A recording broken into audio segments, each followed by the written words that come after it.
She just wanted to wait for her mother to finish her shift, but she saw something no one should ever see.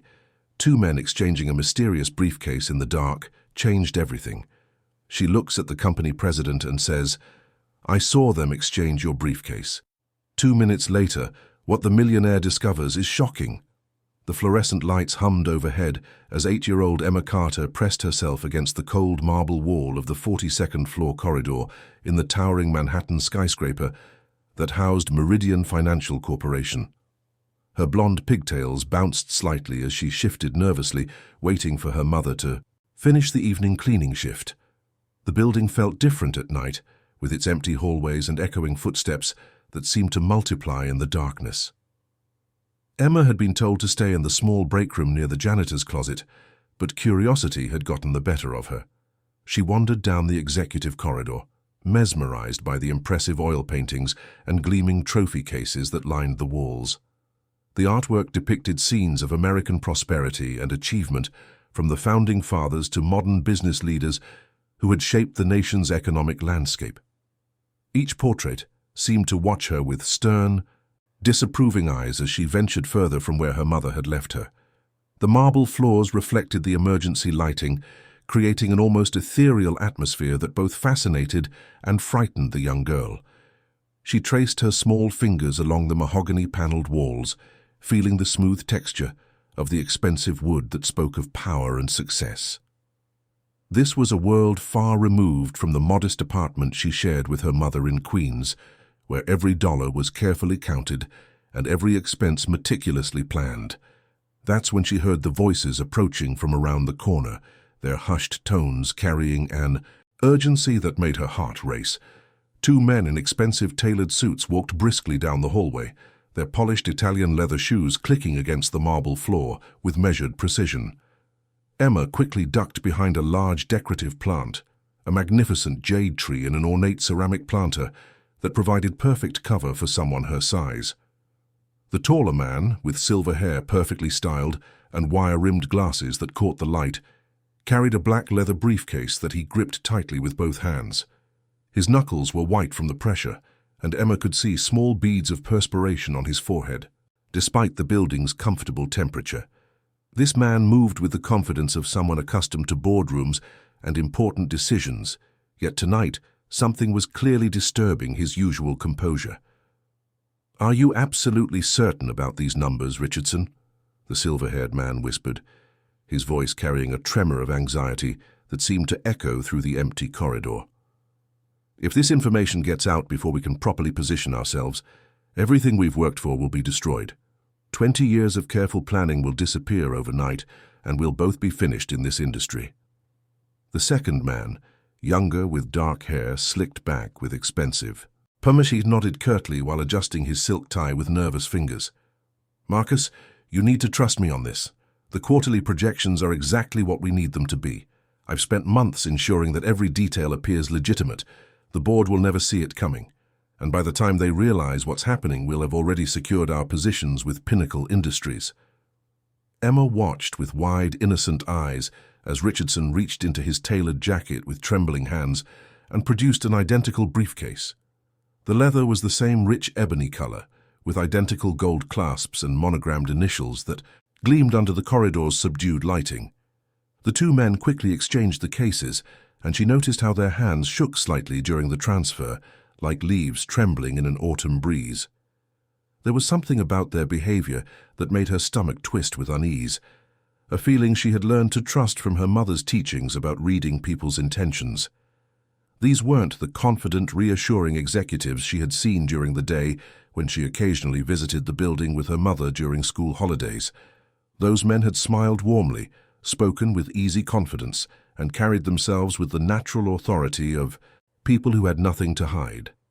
"Remember," Marcus said, adjusting his glasses nervously while glancing around the corridor with paranoid caution, "tomorrow's board meeting is absolutely crucial for our timeline.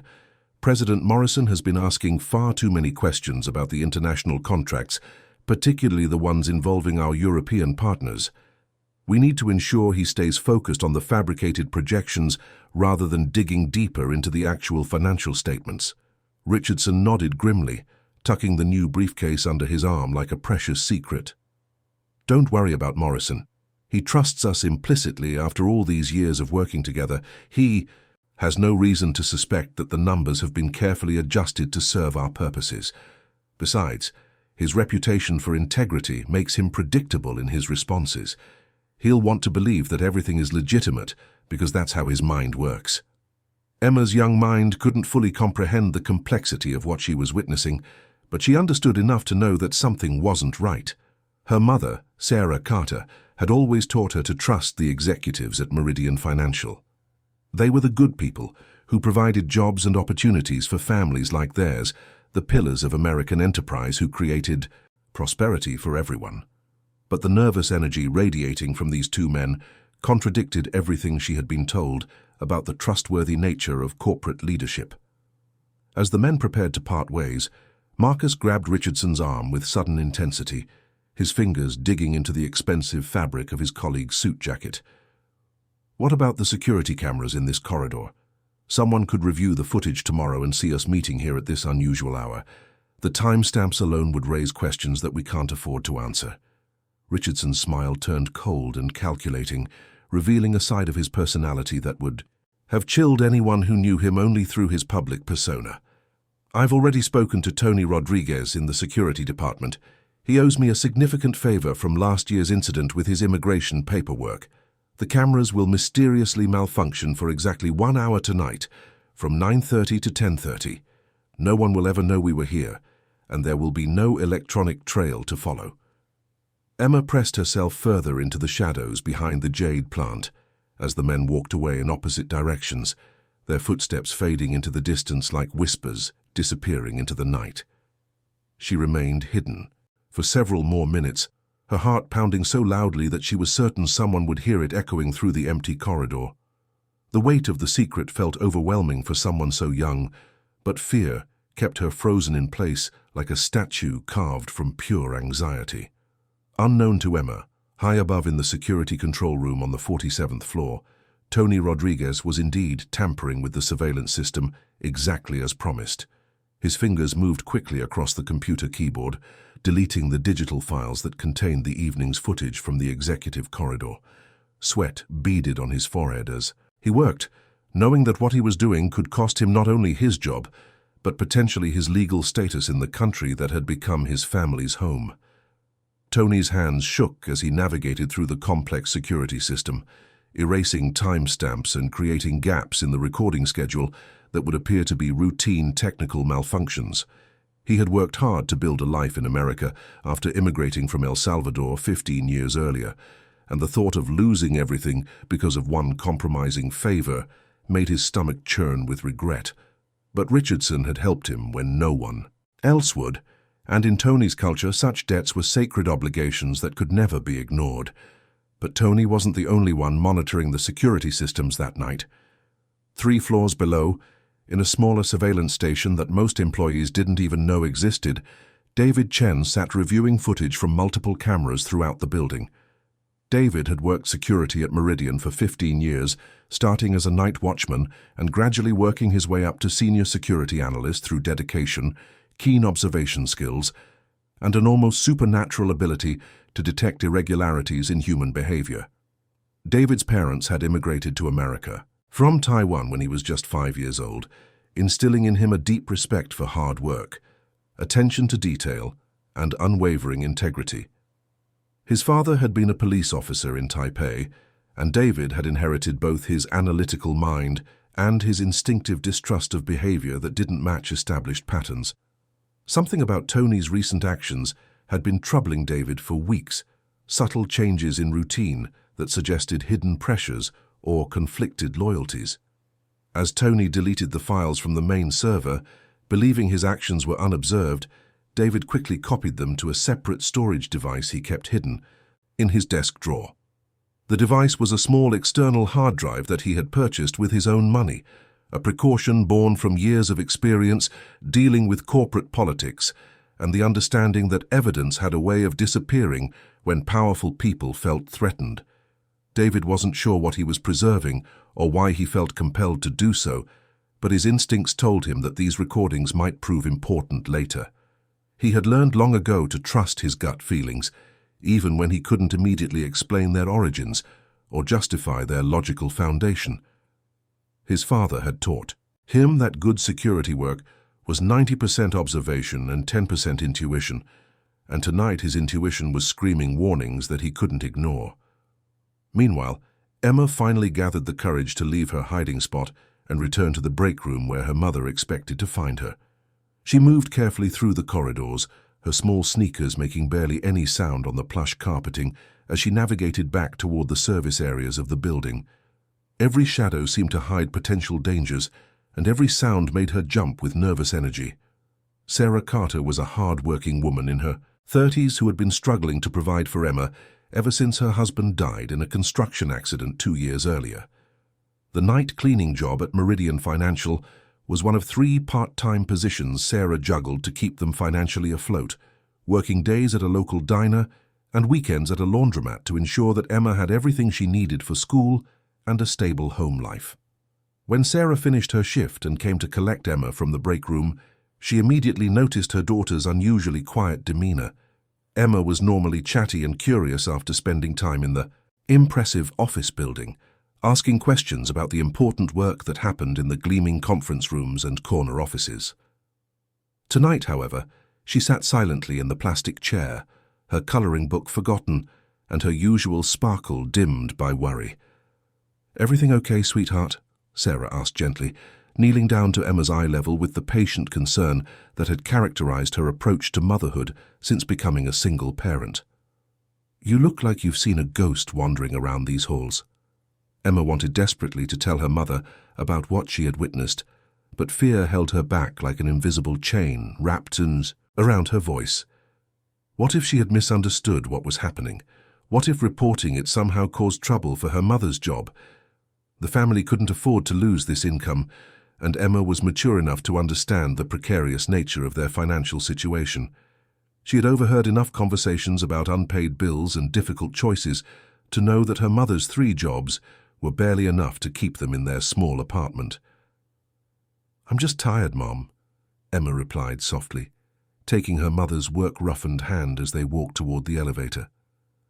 The calluses on Sarah's palms told the story of countless hours spent cleaning, scrubbing, and maintaining the pristine appearance that Meridian Financial's clients expected. "Can we go home now? I want to sleep in my own bed tonight." The elevator ride down 42 floors gave Emma time to think about what she had witnessed, and with each passing floor, her certainty grew that something terrible was being planned. The numbers on the elevator display counted down like a timer, and Emma felt the weight of responsibility settling on her young shoulders like an invisible backpack filled with stones. The next morning at Washington Elementary School in Queens, Emma found it impossible to concentrate on her lessons. Mrs. Patterson's voice explaining long division seemed to come from a great distance, as if she were speaking from the bottom of a well. The image of the 2 men exchanging briefcases kept playing in her mind like a movie stuck on repeat, each detail becoming more vivid with each mental replay. During recess, while her classmates ran around the playground enjoying the crisp autumn air, Emma sat alone on a weathered wooden bench near the chain-link fence. She stared at the bustling activity around her, watching children laugh and play without a care in the world, and she envied their innocence. The weight of what she knew felt like carrying a secret too big for her small shoulders. Her teacher, Mrs. Patterson, noticed Emma's distracted behavior during the afternoon mathematics lesson. The usually bright and engaged student was staring out the window with unfocused eyes, her pencil lying untouched beside a blank worksheet. Mrs. Patterson had been teaching 3rd grade for 23 years, and she had developed an intuitive ability to recognize when children were troubled by situations beyond their understanding. "Emma, you seem very different today," Mrs. Patterson said gently, approaching her desk with concern. "You're usually one of my most attentive students, but today your mind appears to be somewhere else entirely. Is everything all right at home with you and your mother?" Emma looked up at her teacher's kind face, noting the genuine worry in Mrs. Patterson's brown eyes. For a moment, she considered sharing what she had seen, imagining how relieved she would feel to transfer this burden to an adult who might know what to do. but the fear of causing problems for her mother's employment kept her silent. "I'm fine, Mrs. Patterson," Emma replied quietly, forcing herself to pick up her pencil. "I was just thinking about some homework I need to finish tonight." That evening, as Sarah prepared to leave for another night shift at Meridian Financial, Emma made an unusual request that surprised her mother. Typically, Emma preferred to stay home in the evening, watching her favorite television programs or working on school projects at the small kitchen table. "Mom, can I come with you again tonight?" Emma asked, her voice carrying an earnestness that caught Sarah's attention. "I promise I'll stay exactly in the break room and not cause any trouble." Sarah studied her daughter's face carefully, noting the determined expression that reminded her so much of Emma's father. Something in Emma's expression suggested this request was important to her, perhaps even urgent. "All right, honey, but you have to give me your word that you'll stay exactly where I put you," Sarah said, kneeling down to Emma's level.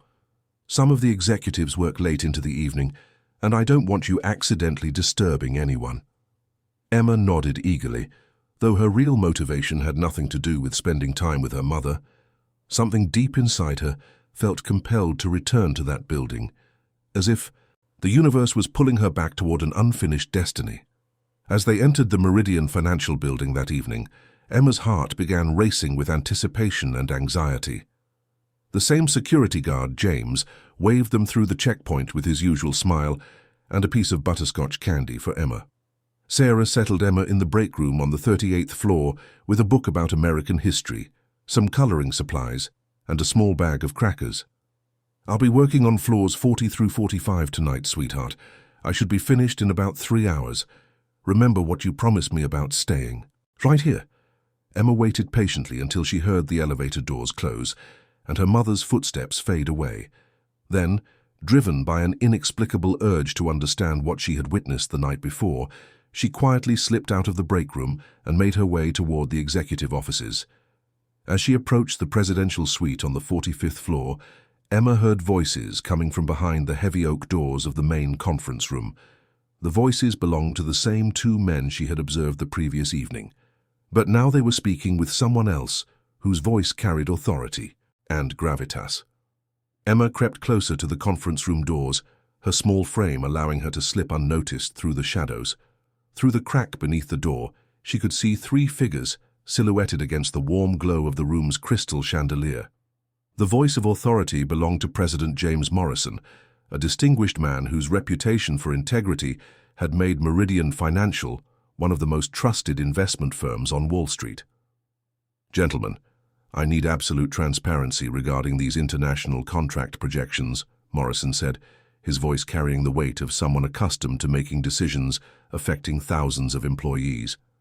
"The numbers you've presented seem unusually optimistic, considering the current market volatility." Richardson shifted uncomfortably in his leather chair, the black briefcase that Emma had seen him receive resting on the polished mahogany conference table. "President Morrison, I can assure you that our research team has been absolutely thorough in their analysis. The projections reflect genuine opportunities for growth with our overseas partners." Marcus adjusted his wire-rimmed glasses nervously, sweat beginning to form on his forehead, despite the room's controlled temperature. "Perhaps you're being overly cautious, James. These contracts represent exactly the kind of forward-thinking investments that have made Meridian successful. Surely you trust our judgment after all these years of collaboration." Emma watched as President Morrison leaned back in his chair, his expression thoughtful and increasingly concerned. Something about the way the 2 men spoke seemed forced and artificial, as if they were performing a rehearsed script rather than engaging in genuine business discussion. "My concern isn't about trust, gentlemen. It's about responsibility," Morrison replied firmly, reaching for the briefcase. "The board and our shareholders expect us to make informed decisions based on accurate data. I'd like to review these documents more carefully before tomorrow's presentation." As Morrison's hands touched the briefcase, Emma saw Marcus and Richardson exchange a quick, panicked glance that reminded her of classmates caught cheating on a test. The fear in their eyes was unmistakable and desperate. Richardson quickly placed his hand over Morrison's, preventing him from opening the briefcase. "Actually, James, those documents contain sensitive information that requires special security clearance. Perhaps it would be better if we scheduled a formal review session tomorrow morning with the legal team present. Morrison's expression hardened. His jaw set with determination, and his eyes took on the steely quality of someone who had spent decades making difficult decisions. Richardson, in 15 years of working together, you've never once questioned my security clearance or suggested that I couldn't review financial documents in my own conference room. What exactly is happening here tonight? The question hung in the air, and Emma held her breath as she watched the confrontation unfold. She could feel the weight of what she had witnessed pressing against her chest, demanding to be spoken aloud. These men were lying to President Morrison, and somehow she knew their deception could hurt many people. Memories flooded through Morrison's mind as he studied the nervous faces of his longtime colleagues. He remembered his childhood in Detroit, where his father had lost everything when corrupt executives embezzled pension funds. He had watched his proud father crumble under betrayal, and he had sworn never to become someone who put personal gain above others' welfare. "I think this meeting is over for tonight," Morrison said firmly, standing from his chair. "I'll be conducting my own independent review of these contracts, and I expect full cooperation from both of you. We'll reconvene tomorrow with complete transparency, or we won't reconvene at all." As Marcus and Richardson hurriedly gathered their belongings and left the conference room, their faces pale with panic, Emma remained hidden in the corridor, her heart pounding with excitement and terror. She knew she possessed information that could help President Morrison, but approaching him felt as scary as jumping off a cliff. After several minutes of internal debate, Emma's sense of justice overcame her fear. She had learned from her mother that doing the right thing was more important than doing the easy thing. Taking a deep breath, she knocked gently on the conference room door. "Come in," Morrison called, expecting to see a security guard. Instead, he was surprised to find a small blonde girl standing in his doorway, her eyes wide with nervous determination. "Excuse me, Mr. Morrison, but I think I know something that might help you understand what's really happening." Morrison's expression softened immediately as he recognized Emma from the occasions when she had accompanied her mother to work. He knew Sarah Carter as a dedicated employee who took exceptional pride in her work, and he had always been impressed by how well-behaved Emma was. "Emma, isn't it?" Morrison asked gently, gesturing for her to enter. "What are you doing here so late, sweetheart?" Emma walked slowly toward the conference table, gathering courage with each step. "My mom is working tonight, and I saw something yesterday that I think you should know about. Those men who were just here, Mr. Richardson and Mr. Marcus, I saw them exchange briefcases in the hallway last night, and they were talking about lying to you." Morrison leaned forward with intense interest, his business instincts immediately recognizing the significance of what Emma was telling him. "Can you describe exactly what you saw and heard?" With remarkable detail for someone so young, Emma recounted the entire scene, including the nervous conversation, about fabricated projections and manipulated security cameras. As she spoke, Morrison's face grew increasingly grave, and Emma could see anger building behind his usually calm demeanor. "Emma, you've been extraordinarily brave to tell me this," Morrison said, his voice filled with gratitude and growing concern for her safety. "But I need you to understand that this information puts you in a potentially dangerous situation. Some people might not want others to know what you've seen." Emma nodded solemnly, her maturity evident in her response. "I know, Mr. Morrison, but my mom always says that staying silent when bad things happen makes you part of the problem. I don't want to be part of any problems, and I don't want those men to hurt you or the company." Morrison spent the rest of the night examining the documents in the briefcase, and his worst fears were confirmed. The financial projections had been inflated by nearly 30%, and the proposed contracts contained clauses that would have given control of Meridian's overseas assets to a competitor company called Pinnacle Industries. By morning, Morrison had contacted his attorney and initiated an investigation into Richardson and Marcus. However, before he could take formal action, the two conspirators made a preemptive strike by calling an emergency board meeting and accusing Morrison of erratic behavior. "Distinguished board members, we regret bringing these concerns to your attention," Richardson announced to the assembled executives, his voice filled with fabricated sincerity. President Morrison has begun making accusations against senior staff based on what he claims is testimony from a child. We believe the stress of recent market pressures may be affecting his judgment. Several board members who had previously supported Morrison began to question his fitness for leadership. By the end of the meeting, they found themselves doubting everything. They thought they knew about their trusted president. Morrison immediately contacted Sarah Carter and arranged to meet with her and Emma at a small family restaurant in Queens, away from the corporate environment. Over lunch, Morrison explained the situation with careful honesty. "Mrs. Carter, your daughter's courage may have saved this company from devastating fraud that would have affected thousands of families," Morrison said, his voice filled with admiration. "I want to ensure that both of you are protected while we work to expose the truth." Sarah looked at her daughter with pride and worry, understanding the magnitude of what Emma had witnessed. "Emma, you did the right thing, but sometimes doing the right thing comes with consequences we can't predict." Emma reached across the table and took her mother's hand. "Mum, if we don't speak up when we see bad things happening, then who will? Mr. Morrison is a good man, and those other men were trying to hurt him and everyone who works at the company."